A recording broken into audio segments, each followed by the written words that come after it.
Amen. Thank you, Jesus. Praise God. Hallelujah. സമയത്തിൻ്റെ അല്പം constraints, സമ്മർദ്ദം ഇന്ന് പകൽക്കാലം കൊണ്ട് നമുക്ക് ആരാധനയ്ക്ക് ശേഷം ജനറൽ ബോഡിയും ഉണ്ടല്ലോ. സമയത്ത് തന്നെ എല്ലാം പര്യവസാനിപ്പിക്കേണ്ടത് അത്യന്താപേക്ഷിതമാണ്. അതുകൊണ്ട് അല്പം പെട്ടെന്നാണ് ഇന്ന് കാര്യങ്ങൾ ചെയ്യുന്നത്. അതുകൊണ്ട് തന്നെ ചുരുക്കം സമയമാണ് നമ്മൾ ദൈവവചനത്തിൽ നിന്ന് കേൾക്കുവാനായിട്ടും ഉള്ളത്. We are restrained for time this morning because of a general body afterwards. So we're going to be quickly going through the Word of God this morning. Philippi ലേഖനത്തിൽ തന്നെ നിന്നുകൊണ്ട് എങ്കിലും അല്പം വ്യത്യസ്തമായ ഒരു ഭാഗത്തു നിന്നാണ് ഞാൻ ആ ലോജിക്കൽ ഓർഡറിൽ കഴിഞ്ഞ ദിവസങ്ങളിൽ എടുത്തിരുന്ന ഓർഡറിലല്ല, പ്രത്യുത അല്പം വ്യത്യസ്തമായ ഒരു ഭാഗം, ഒരു വിശേഷാൽ ടോപ്പിക്കാണ് ഇന്ന് രാവിലെ നിങ്ങളുമായിട്ട് പങ്കുവയ്ക്കുവാൻ താല്പര്യപ്പെടുന്നത്. I desire to stay with the book of Philippians as we have for the last few weeks, but another context that we want to share this morning. Philippi ലേഖനം 4-ാം അധ്യായത്തിൻ്റെ 6-7 വാക്യങ്ങൾ, ഒന്നിനെക്കുറിച്ചും വിചാരപ്പെടരുത്, എല്ലാറ്റിലും പ്രാർത്ഥനയാലും അപേക്ഷയാലും നിങ്ങളുടെ ആവശ്യങ്ങൾ സ്തോത്രത്തോടുകൂടെ ദൈവത്തോട് അറിയിക്കുക അത്രേ വേണ്ടത്. എന്നാൽ സകല ബുദ്ധിയെയും കവിയുന്ന ദൈവസമാധാനം നിങ്ങളുടെ ഹൃദയങ്ങളെയും നിലവുകളെയും ക്രിസ്തുയേശുവിങ്കൽ കാക്കും. Philippians chapter 4 verses 6 and 7. Do not be anxious about anything, but in every situation by prayer and petition with thanksgiving present your request to God, and the peace of God which transcends all understanding will guard your hearts and your minds in Christ Jesus. Dethroning anxiety and enthroning God. നമ്മുടെ ആകുലതകളെ നമ്മുടെ ജീവിതത്തിൽ നിന്ന് മാറ്റിയിട്ട്, സിംഹാസന ഭ്രഷ്ടരാക്കിയിട്ട് മാറ്റിയിട്ട് ദൈവത്തെ സിംഹാസനസ്ഥനാക്കുക എന്ന ടോപ്പിക്കിന് പേര് കൊടുത്താൽ അങ്ങനെയുള്ളതാണ്. The title of today's message is Dethroning Anxiety and Enthroning God to replace it. എന്തുവാ ആങ്സൈറ്റി എന്ന് പറയുന്ന, ആകുലത എന്ന് പറയുന്ന എന്തുവാ? What does anxiety mean? ആരോ പറഞ്ഞു ആകുലത എന്ന് പറയുന്ന ഒരു സ്മോക്ക് അലാം പോലെയാണ്. Somebody said anxiety is like a smoke alarm. നിങ്ങൾ ടോസ്റ്റ് ഉണ്ടാക്കുന്നു അല്ലെങ്കിൽ വീട്ടിൽ എന്തെങ്കിലും കുക്ക് ചെയ്യും, നമ്മുടെയൊക്കെ കുക്കിങ് ഒത്തിരി പുകയും ഒക്കെ ഉയരുന്നതാണല്ലോ. As you cook at home, sometimes you create some smoke. അപ്പം അത് ഡെഫിനറ്റ് ആയിട്ട് അതിന് അലാം ഗോസ് ഓഫ് അല്ലേ, ഭയങ്കരമായിട്ട് alarm ശബ്ദിക്കുക. Sometimes the alarm goes off, the smoke alarm goes off in the house. ഉള്ള കാര്യം പറഞ്ഞാൽ, ടെക്നിക്കലായിട്ട് പറഞ്ഞാൽ നമ്മളെ ഹെൽപ്പ് ചെയ്യാനായിട്ടാണ് ഈ alarm ശബ്ദിക്കുന്നത്. Technically speaking, the alarm is there to warn us when there may be a fire following. പക്ഷേ ഒരു വീട്ടിലൊരു അലാം ഇങ്ങനെ ശബ്ദിക്കാൻ തുടങ്ങി കഴിയുമ്പം വീടിൻ്റെ തന്നെ അന്തരീക്ഷം മാറും. As the smoke alarm goes off, the environment of the home, there's an anxiety builds. അപ്പം ഭയങ്കര നോയ്സ്, ഭയങ്കര ശബ്ദ കോലാഹലം, ഭയങ്കര പാനിക്, ഭയങ്കര ഭയം, ഭീതി. എന്നാൽ ആക്ച്വലി ഫയർ ഇല്ലതാനും. And it is natural to have an anxiety regarding the smoke and the alarm going off, but there's no fire yet. എന്ന് പറയുന്ന പോലെയാണ് ആങ്സൈറ്റി പലപ്പോഴും ആകുലത എന്ന് പറയുന്നത്. That's how the anxiety is in your life. Real fire എന്ന് പറയുന്ന ഇല്ല. It is not real fire yet. പക്ഷേ ഭയങ്കര പാനിക്ക, ഭയങ്കരമായിട്ട് നമ്മളങ്ങ് ഭീതി പൂണ്ട് ഭയപ്പെട്ട് ഭയസംഭ്രമരായിത്തീരുക. But you're afraid and you're going through the motions of fear. ആരോ പറഞ്ഞതുപോലെ ഒരു 10 ചതുരശ്ര അടി നിറഞ്ഞു നിൽക്കുന്ന, തിങ്ങി നിറഞ്ഞു നിൽക്കുന്ന മൂടൽ മഞ്ഞ്. And there's a fog that is 10 square feet wide and high in depth. അപ്പം ദൂരെ നിന്ന് നോക്കിയാൽ ഇത് ഒന്നും അങ്ങോട്ടും ഇങ്ങോട്ടും കാണാൻ മേലാത്ത പോലെ തിങ്ങി നിറഞ്ഞു നിൽക്കുന്ന മൂടൽ മഞ്ഞ. It is like as if you're looking from far or you can't see anything clearly through that fog. എന്നാൽ 10 ചതുരശ്ര അടിയിലെ 10 സ്ക്വയർ ഫീറ്റിലെ ആ മൂടൽമഞ്ഞ് എല്ലാം കൂടെ കണ്ടൻസ് ചെയ്താൽ ഒരു ഗ്ലാസ്സിൽ കൊള്ളാനുള്ള പോലും കാണത്തില്ല. But all this fog that is in the 10 square feet, if you contain that, it won't be enough to contain in a small glass. എന്ന് പറയുന്ന പോലെ നമ്മുടെ ഒരുപാട് ടെൻഷൻസും ആകുലതയും ആങ്സൈറ്റി എന്ന് പറയുന്നത് ഈ മൂടൽ മഞ്ഞ് ഇങ്ങനെ പെരുകി നിൽക്കുന്നത് പോലെ. Oftentimes that is the way our anxiety and our fear is all it is all exaggerated. അത് കണ്ടൻസ് ചെയ്ത് കഴിയുമ്പോൾ, ചുരുക്കി എടുത്തു കഴിയുമ്പോഴത്തേക്ക് വളരെ നാമമാത്രമാണ്. But if you condense all that fear, that is very minimal or minuscule. നമ്മുടെ ആങ്സൈറ്റീസ് പലപ്പോഴും, നമ്മുടെ ആകുലതകൾ പലപ്പോഴും ഇല്ലാത്ത കാര്യങ്ങളെക്കുറിച്ചാണ്, അല്ലെങ്കിൽ സംഭവിക്കാൻ യാതൊരു സാധ്യതയും ഇല്ലാത്ത കാര്യങ്ങളെ. Oftentimes we worry and be anxious about things will never happen or it never materialize. ഒരുപക്ഷെ 1% പോലും സാധ്യത ഇല്ലാത്തതിനെ കുറിച്ചാണ് നമ്മൾ ഇങ്ങനെ ആകുലപ്പെടുന്നത്. Most of the time this is something that may happen, the probability of happening will be 1%. ഒരു സ്ഥലത്ത് ഒരു സഹോദരി എന്നെ വിളിച്ചിട്ട് പറഞ്ഞു, In a place, in a location, a sister called me. പാസ്റ്ററെ, കുഞ്ഞുങ്ങൾ സ്കൂളിൽ പോയാൽ പിന്നെ ഭയങ്കര ആങ്സൈറ്റിയാണ്. Pastor, as soon as my children go to school, I live in anxiety. മടങ്ങി വരുന്നത് വരെ anxiety. Until the children come home, I'm very anxious. സ്കൂളിൽ വല്ല പ്രയാസങ്ങളും ഉണ്ടാകുമോ, ഷൂട്ടിംഗ് ഉണ്ടാകുമോ, പ്രയാസങ്ങൾ ഉണ്ടാകുമോ, ഈ ആങ്സൈറ്റിയിലാണ് ഞാൻ ദിവസം മുഴുവൻ കഴിയുന്നത്. I spend all day thinking about whether there will be a shooting in the school or what will happen to them. I'm anxious all day. അപ്പം നമുക്ക് ആങ്ഷ്യസ് ആകാനായിട്ട് സംഭവിക്കാൻ 99% സാധ്യതയില്ലാത്ത കാര്യങ്ങളെക്കുറിച്ച് പലപ്പോഴും നമ്മൾ. Oftentimes we become anxious about things the chance of happening 99% it won't happen. Anxiety എന്ന് പറയുന്നത് കള്ളം പറയുകയാണ് നമുക്ക് പറയാൻ പറ്റത്തില്ല. ആങ്സൈറ്റി എന്ന് പറയുന്ന കളവ് പറയുകയല്ല. Anxiety is not something you lie about. പക്ഷേ ആങ്സൈറ്റി എന്ന് പറയുന്ന എക്സാജറേഷൻ ഉണ്ട് ആങ്സൈറ്റിയിൽ. And there is a lot of exaggeration in anxiety. ഒരു പട്ടര് ഒരു നാട്ടിൽ ഒരു ബ്രാഹ്മണൻ ഒരു പുതിയ കൊടയും മേടിച്ച് ഇങ്ങനെ പോവുക. And back in Kerala, a Brahmin bought a new umbrella and he was walking by. അപ്പം ഒരിടത്ത് ചെന്നപ്പോൾ ഒരു നദിയുടെ തീരത്തുകൂടി ഇങ്ങനെ പോകുമ്പോൾ നദിയുടെ അങ്ങേക്കരയിൽ ഒരു നായ ഇങ്ങനെ കെട്ടിയിട്ടുണ്ട്. And so he was walking by the bank of a river, but on the other side of the river there was a dog that was tied. നിങ്ങൾ കേട്ടിട്ടുണ്ടായിരിക്കും. You may have heard this story. അപ്പം ഈ പട്ടർ ഇങ്ങനെ നടക്കുന്ന കണ്ടോണ്ട്, ഈ മനുഷ്യൻ നടക്കുന്ന കണ്ടോണ്ട് അങ്ങേക്കരയിൽ, നദിയുടെ അങ്ങേക്കരയിൽ നിന്ന് ഈ നായ കുരയ്ക്കാൻ തുടങ്ങി. So as the Brahmin was walking on this side of the river, but the dog saw him and started barking on the other side, other bank of the river. അപ്പോൾ ഈ സ്മാർട്ട് ആയിട്ടുള്ള മനുഷ്യൻ തൻ്റെ കൊടയുടെ കാല് വലിച്ചൂരി, പുതിയ കൊടയുടെ കാല് വലിച്ചൂരി എന്നാ പറയുന്നത്.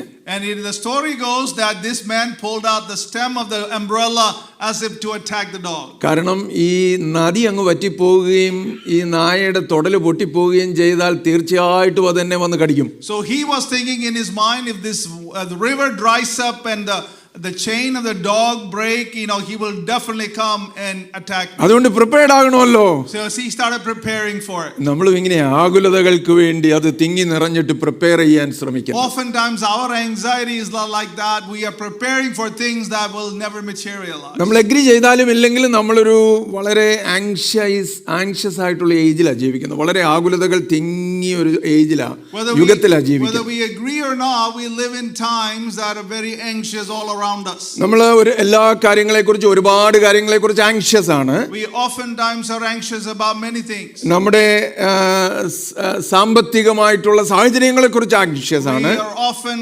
concerned and anxious about our financial matters. നമ്മുടെ ആരോഗ്യത്തെക്കുറിച്ച് നമ്മൾ ആങ്ഷ്യസ് ആണ്. We are concerned about our health matters. നമ്മുടെ ഭാവിയെക്കുറിച്ച് നമ്മൾ ആങ്ഷ്യസ് ആണ്. We are concerned about our future. നമ്മുടെ ബന്ധങ്ങളെക്കുറിച്ച് നമുക്ക് ആങ്സൈറ്റി ഉണ്ട്. We are concerned about our relationships. നാളെയെക്കുറിച്ച് നമുക്ക് വിചാരങ്ങളുണ്ട്. We are often concerned and worried about tomorrow. അപ്പോൾ ആരോ പറഞ്ഞതുപോലെ anxiety has become the new normal. Anxiety ഇല്ലാതെ ജീവിക്കാൻ കഴിയുന്നവര് വളരെ വളരെ ചുരുക്കമാണ്. Anxiety has become the new normal and it is difficult to avoid anxiety. നമ്മുടെ പേഴ്സണാലിറ്റിയുടെ, നമ്മുടെ വ്യക്തിത്വത്തിന്റെ ഒരു ഭാഗം എന്നതുപോലെ ആങ്സൈറ്റിയും ഈ ആകുലതയും തീർന്നു കഴിഞ്ഞിരിക്കുക. And anxiety and worry has become part of our personality. We live with it and deal with it on a daily basis. ദൈവത്തിന്റെ വചനം നമ്മൾ കണ്ടാൽ അതിനുമായിട്ട് താരതമ്യപ്പെടുത്തി നോക്കിയാൽ, if you look at the word of God and compare that, ആങ്സൈറ്റിയെ, നമ്മുടെ ആകുലതകളെ ഒരു warning സൈനായിട്ട് കാണണമെന്ന് നമുക്ക് മനസ്സിലാക്കാൻ പറ്റും. we understand anxiety should be seen as a warning sign. ദൈവത്തിന്റെ വചനം ആങ്സൈറ്റിയെ, ആകുലതയെ വളരെ ഗൗരവതരമായിട്ടാണ് തന്നെ എടുക്കുന്നത്. And the word of God takes anxiety as something serious. പക്ഷെ വളരെ മൃദുവായിട്ട്, ടെൻഡറായിട്ടും അതിനെ അപ്രോച്ച് ചെയ്യുന്നത്. But you must actually approach it very tenderly.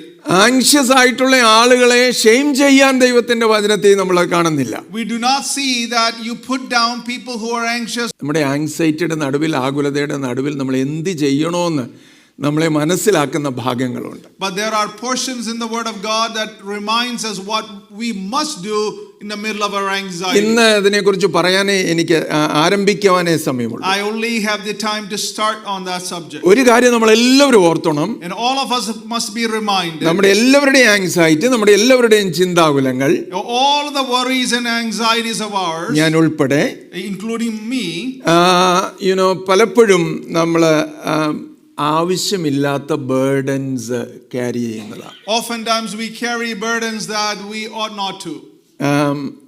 അതിന് പല കാരണങ്ങളുണ്ട്. അതാ നമ്മൾ ചില കാര്യങ്ങൾ നോക്കാൻ പോവുക. There are many reasons for that. We're going to look at some of those reasons. ഈ ആങ്സൈറ്റി എന്ന് പറയുന്ന, ആകുലത എന്ന് പറയുന്ന വലിയ ഭാരം ചുമന്നുകൊണ്ട് നടക്കാൻ കർത്താവ് പറഞ്ഞിട്ടില്ല.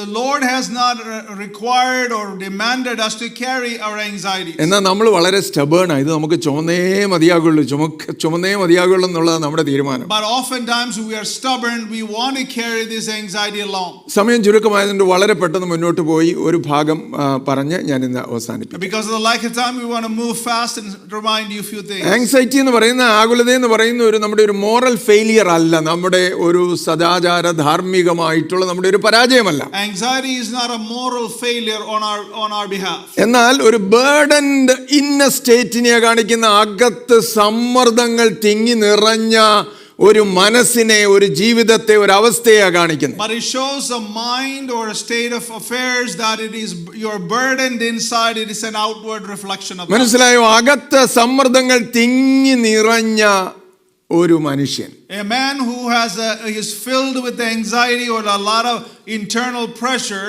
that is being revealed. Tolstoy പറഞ്ഞതുപോലെ every man is a walking civil war. Tolstoy ആണെന്ന് തോന്നുന്നു. I think it's Tolstoy who said every man is a walking civil war. ഒരു നടക്കുന്ന ഒരു ആഭ്യന്തര യുദ്ധം പോലെ ഓരോരുത്തരും. And it's an internal war that is going on in every. പുറമേ ഒന്നും കാണുന്നില്ല, പക്ഷേ അകത്തിങ്ങനെ അഗ്നിപർവ്വതം പൊട്ടാറായി നിൽക്കുന്നത് പോലെ തിങ്ങി നിറഞ്ഞ സമ്മർദ്ദങ്ങൾ. Outwardly we don't see anything, but inwardly there's about a volcano about to erupt. ഇവിടെ അങ്ങനെയുള്ളവരുണ്ടോ? Do we have anybody like that today? തിങ്ങി നിറഞ്ഞ സമ്മർദ്ദവുമായിട്ട് ആരെങ്കിലും ആരാധനയ്ക്ക് വന്നോ? Anybody has come here to the worship service with that volcano experience? നാളെയെ കുറിച്ചുള്ള വലിയ തിങ്ങി നിറഞ്ഞ സമ്മർദ്ദങ്ങളുമായിട്ട് ഇരിക്കുന്ന ആളുകളുണ്ടോ? If any of you sitting about concerns and worries about tomorrow? ഒരു ബർഡൻഡ് ഇന്നർ സ്റ്റേറ്റുമായിട്ട് വന്ന എത്ര പേരുണ്ട്? How many of you are sitting here with a burdened inner state?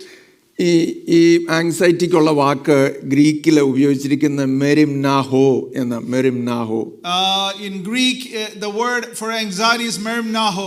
അതിന്റെ അർത്ഥം to be pulled in different directions എന്ന. ഒരേ സമയത്ത് തന്നെ പല ദിശകളിലേക്ക് നമ്മളെ ഇങ്ങനെ വലിച്ചു കൊണ്ടുപോകാൻ ശ്രമിക്കുക. The word anxiety, the meaning of that is to be pulled or torn in different directions. Overly concerned, ഏറ്റവും അധികം ആകുല ചിന്തകളുള്ളവരായി തീരുക. And we are become overly concerned about things that doesn't matter. ഇത് ഇമ്പോർട്ടന്റ് ആണെന്ന് അറിയാവുന്നതുകൊണ്ടാണല്ലോ നമ്മുടെ കർത്താവ് തന്നെ അതിനെക്കുറിച്ച് വളരെ വ്യക്തമായിട്ട് വിശദമായിട്ട് പറഞ്ഞിട്ടുണ്ട്. And knowing that it is very important, our Lord Jesus Christ himself has mentioned about anxiety. So ഒരു കാര്യം മനസ്സിൽ ഓർത്തണം, ഈ ആങ്സൈറ്റി എന്ന് പറയുന്നത് നമ്മൾ ചുമക്കണമെന്ന് കർത്താവ് പറഞ്ഞിട്ടില്ലാത്ത ഒരു ഭാരമാണ്. And it is very clear in the word of God, the Lord Jesus never said you must carry your anxiety. ചുമക്കരുതെന്ന് കർത്താവ് പറഞ്ഞിരിക്കുന്ന ഭാരം.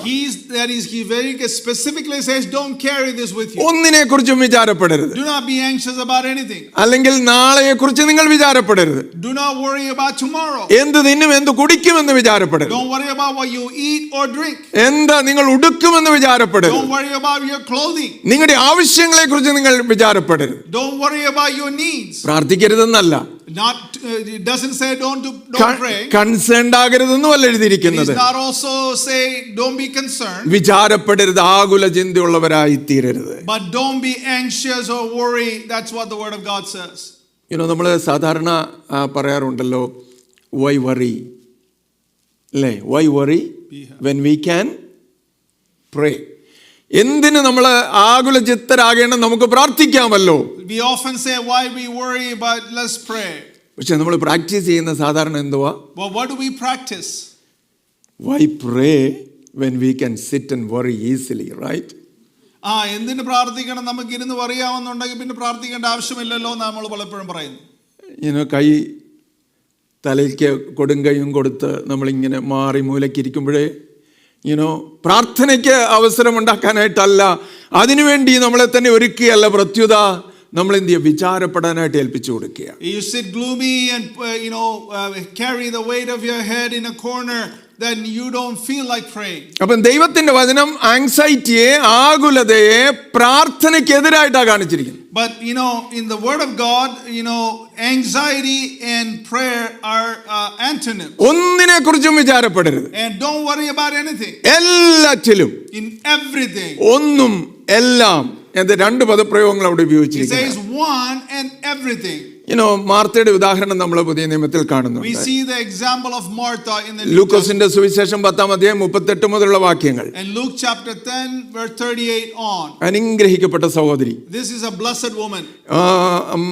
മടി നിറഞ്ഞ ലേസി ആയിട്ടുള്ള വിശ്വാസമില്ലാത്ത വ്യക്തി ഒന്നും അല്ലായിരുന്നു. She was not a lazy or a faithless person. യേശുവിനെയും തന്റെ ശിഷ്യന്മാരെയും ശുശ്രൂഷിപ്പാനായിട്ട് തങ്ങളെ ഓടി നടന്ന് അധ്വാനിച്ച സഹോദരിയായി. She was running around taking care of the disciples and Jesus and serving them. അവൾക്കുണ്ടായ ആങ്സൈറ്റിയും ഈ യേശുവിനെ കുറിച്ചും ശിഷ്യന്മാരെ കുറിച്ചുള്ള കരുതലിൽ നിന്നുണ്ടായതായിരുന്നു. Most of her anxiety was about taking care of the disciples and Jesus. യേശുവിനെയും ശിഷ്യന്മാരെയും എങ്ങനെ ശുശ്രൂഷിക്കും? And she was concerned about how will I take care of them. അതിനുവേണ്ടി ഓടി നടന്ന് അധ്വാനിക്കുക. And she was running back and forth and trying to do her best. നല്ല കാര്യങ്ങൾ ചെയ്യുകയാണ്. And she was doing the right thing. പക്ഷേ അകത്ത് അനാവശ്യമായൊരു സമ്മർദ്ദം ഉണ്ടായിരുന്നു. But inside she was holding on this anxiety unnecessarily. യേശു കർത്താവല്ലെന്നൊന്നും അവൾ പറഞ്ഞില്ല. She never said Jesus was not the Lord. എന്നാൽ ഒരു കാര്യം അവൾ ആഗ്രഹിച്ചു. But one thing she desired. എൻ്റെ ആങ്സൈറ്റിയെ കർത്താവ് ഒന്ന് എൻഡോഴ്സ് ചെയ്യണം. And she wanted Jesus to endorse her anxiety. നമ്മൾ പലപ്പോഴും പ്രാർത്ഥിക്കുന്ന ഇതിനു വേണ്ടിയാ. And oftentimes we pray like that also. എനിക്ക് ആങ്ഷ്യസ് ആകാൻ അധികാരമുണ്ട്, അവകാശമുണ്ട്. I have the right to be anxious.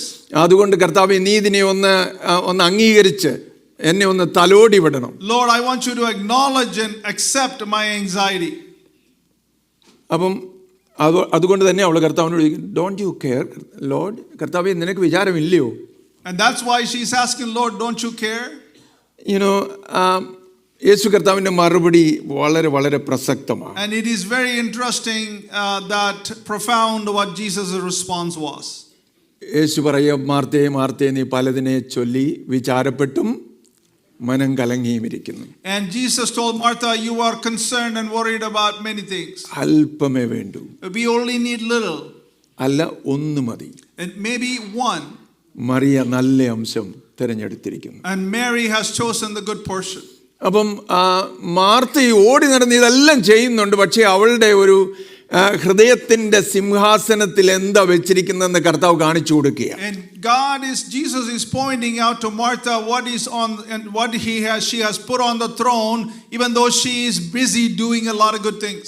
Serving God without sitting with God. കർത്താവിനെ ശുശ്രൂഷിക്കുന്നു, കർത്താവിന്റെ വേല ചെയ്യുന്നു, കർത്താവിന് വേണ്ടി ഓടി നടക്കുന്നു, അധ്വാനിക്കുന്നു, പക്ഷേ കർത്താവുമായിട്ട് സമയം ചെലവഴിക്കുന്നില്ല. And doing a lot of busy work for the Lord, but not fail to spend time with the Lord. എൻ്റെ സമയം വളരെ മുന്നോട്ട് പോകുന്നു. എൻ്റെ വാക്കുകൾ വളരെ പെട്ടെന്ന് അവസാനിക്കും. And I want to move fast. അതാ മാർത്ത ചെയ്തത്. And that's what Martha did. അതുകൊണ്ട് അവൾ ചെയ്ത എല്ലാ കാര്യങ്ങളും ആങ്സൈറ്റിയോടെ ചെയ്തതാ. All the good things she did it with anxiety inside. അതുകൊണ്ട് കർത്താവിന് തെളിച്ച് അവളോട് പറയേണ്ടി വന്നു. So Jesus wanted to be clear with her. മാർത്തേ മാർത്തേ, നീ പലതിനെ ചൊല്ലി വിചാരപ്പെട്ടിരിക്കുന്നു. Martha, you are concerned about many things. അല്പം മതി, ഒന്ന് മതി. We only need few. Mariya തിരഞ്ഞെടുത്തിരിക്കുന്നു. And Mary has chosen that. അതാരും അവളോട് അപഹരിക്കുകയുമില്ല. And nobody will steal that from her. അപ്പോൾ ഒന്നിനെ കുറിച്ചും വിചാരപ്പെടരുതെന്ന് പറയുമ്പോൾ ഇതൊരു കോൺട്രാസ്റ്റ് ആയിട്ടാണ് പറഞ്ഞിരിക്കുന്നത്. But so it is a contrast saying don't worry about anything. നമുക്ക് അവകാശം തന്നിരിക്കുക, നമുക്ക് സ്വാതന്ത്ര്യം തന്നിരിക്കുക. We have given the liberty or the freedom to make that choice. ഏത് വേണേലും തിരഞ്ഞെടുക്കാം. We can choose whatever. പ്രാർത്ഥന തിരഞ്ഞെടുക്കാം. You can choose prayer. മാറിയിരുന്ന് ആകുലപ്പെടുന്നത് തിരഞ്ഞെടുക്കാം. Also you can sit in the corner and worry. ഇന്ന് രാവിലെ നമ്മൾ ഏത് തിരഞ്ഞെടുക്കും? So what will we choose this morning? പ്രാർത്ഥനയ്ക്കായിട്ട് നമ്മളെ തന്നെ ഏൽപ്പിച്ചു കൊടുക്കുമോ? Will we surrender ourselves for prayer? ആകുല സമയങ്ങൾ ഉണ്ടാകുകയില്ലെന്നല്ല. And not that we will not have times that will bring us worry. അതിനെക്കുറിച്ച് നമ്മൾ വരുന്ന ദിവസങ്ങളിൽ നോക്കാം. And we will look at those passages in the days. ആകുലത ഉണ്ടാകാൻ സാധ്യതകളുണ്ട്. There are possibilities to be anxious. പക്ഷേ അതിന്റെ മധ്യത്തിൽ നാം എങ്ങനെ വർത്തിക്കണം, എങ്ങനെ പ്രതികരിക്കണം, And in the midst of that anxiety, how we need to conduct ourselves, we will think. ഒരു തിരഞ്ഞെടുപ്പിന്റെ അവകാശം നമുക്ക് തന്നിരിക്കുക. We are given the right to choose. ഒന്നുകിൽ പ്രാർത്ഥന തിരഞ്ഞെടുക്കാം. Either you need to choose prayer, സമയം വേർതിരിച്ച് ദൈവസന്നിധിയിൽ ഇരിക്കാം, spending time set aside in the presence of God, ദൈവത്തിങ്കിലേക്ക് കരങ്ങൾ മലർത്താം, and opening your hands to the Lord. നമ്മുടെ ഒരു കോൺഫ്ലിക്റ്റ് നിറഞ്ഞ ഈ സമ്മർദ്ദം തിങ്ങി നിറഞ്ഞ നമ്മുടെ മനസ്സിനെ സ്വാതന്ത്ര്യപ്പെടുത്തണമേ എന്ന് കർത്താവിനോട് പ്രാർത്ഥിക്കാം. Let us pray to the Lord, the mind that I am full of conflict, I want that deliverance and freedom from that. ഒരുപക്ഷെ ഇവിടെ ഇരിക്കുന്ന പലരും ഇന്ന് അങ്ങനെയുള്ള സാഹചര്യങ്ങളിൽ കൂടെ കടന്നു Maybe പോകുന്നു. you are sitting here or going through such a season in your life. ഒരുപാട് അകമയുള്ള സമ്മർദ്ദങ്ങളുമായിട്ട് വന്നിരിക്കുന്നു. You are sitting here with a lot of internal pressures. ഒറ്റ കാര്യം കർത്താവ് നമ്മളോട് ചോദിക്കുക, ഒരു തിരഞ്ഞെടുപ്പിനായിട്ട് കർത്താവ് ആഹ്വാനം The ചെയ്യുക. Lord is calling us to make a choice and let that choice be. നമ്മുടെ ആകുലതകളിൽ നിന്ന് സ്വാതന്ത്ര്യം വേണോ? You want liberty and freedom from your anxiety. ദൈവ സാന്നിധ്യം തിരഞ്ഞെടുക്കണം. You need to choose the presence of God. ദൈവത്തിങ്കിലേക്ക് കരങ്ങൾ മലർത്തുന്നത് തിരഞ്ഞെടുക്കണം. And open your arms to Him and choose that. കർത്താവിനോട് ഇന്ന് രാവിലെ പറയുവാൻ നമുക്ക് കഴിയണം. And we must be able to tell Him this morning, കർത്താവേ, എനിക്ക് സ്വാതന്ത്ര്യം തരണം. Lord, I want freedom. ഉള്ളിൽ തിങ്ങി നിറഞ്ഞ ഈ സമ്മർദ്ദങ്ങളിൽ നിന്നെ വിടുവിക്കണം. And deliver me from the pressures that is built up inside. നമ്മൾ മാറിയിരുന്ന് സമ്മർദ്ദപ്പെട്ട് നമുക്ക് അസുഖങ്ങൾ കൂടി രക്തസമ്മർദ്ദം വർദ്ധിച്ച് ഷുഗർ കൂടി പ്രയാസങ്ങൾ ഉണ്ടാകാനല്ല. It is not to increase our blood pressure and blood sugar by worrying and anxiety in your life. ഏറ്റവും ദൈവത്തിന്റെ വചനം പറയുന്നത് നമ്മുടെ സമ്മർദ്ദങ്ങളുടെ മധ്യത്തിൽ, അത് ഉണ്ടാകില്ലെന്ന് പറഞ്ഞിട്ടില്ല, അതിന്റെ മധ്യത്തിൽ ദൈവത്തിങ്കിലേക്ക് നോക്കുക. But the word of God does not say that you will not have pressures or tension, but among all that, choosing the presence of God, that is what the word of God tells us. സങ്കീർത്തനക്കാരൻ പറഞ്ഞു, എന്റെ ആത്മാവേ നീ വിഷാദിച്ചുള്ളിൽ ഞരങ്ങുന്നത്. The psalmist said, why are you, oh your soul, why are you sad? ദൈവത്തിങ്കൽ പ്രത്യാശ വെക്കുക. Put your hope in Christ. അവൻ തന്നെ എന്റെ മുഖപ്രകാശവും എന്റെ രക്ഷയുമാണ്. He will be our salvation and our light. ഇന്ന് രാവിലെ എത്ര പേര് ആ തിരഞ്ഞെടുപ്പ് നടത്തും? How many of you will choose that this morning? എന്റെ ആകുലതകൾ അത് തന്നെ വഹിച്ചുകൊണ്ട് നടക്കാൻ ഞാൻ സമ്മതിക്കുകയില്ല. I will not allow carry my anxiety around. സകല ഭാരങ്ങളും അവന്റെ മേൽ വെച്ചുകൊള്ളു. I will put all my burdens upon him. അവൻ നിങ്ങൾക്ക് വേണ്ടി കരുതുന്നതാകും. He will sustain you. ഇന്ന് രാവിലെ കർത്താവ് അതിന് നമ്മെ സഹായിക്കുമാറാകട്ടെ. I pray that the Lord will help us to do that. നമ്മുടെ തലകളെ വണക്കുകയും നമുക്ക് പ്രാർത്ഥനയ്ക്ക് കണ്ണുകളെ അടയ്ക്കുകയും ചെയ്യാം. Let us bow our heads and pray. ദൈവസന്നിധിയിൽ ഏൽപ്പിക്കാം. And let us surrender ourselves in the presence of God. Our Heavenly Father, thank you for speaking to us this morning very briefly. We often carry these burdens and the anxiety in our life as if we are to carry those, but your word is very clear. Put our anxiety on you and you will care for us, oh God. Amen. Father, I pray that any of us sitting here with anxious thoughts and anxiety in their mind, whether it's physical, emotional, spiritual, financial, health, whatever it may be, Lord, help us to give that to you this morning and empty ourselves of that anxiety, Lord, that we will continue to trust you, that you will carry our burdens, Lord. Amen. I pray that in the days to come, help us to understand how to deal with this, Lord, in a better way, oh God. Father, continue to speak to us. Help us to practice this coming week, Lord. And I pray for your servant who brought your word this morning. We thank you once again.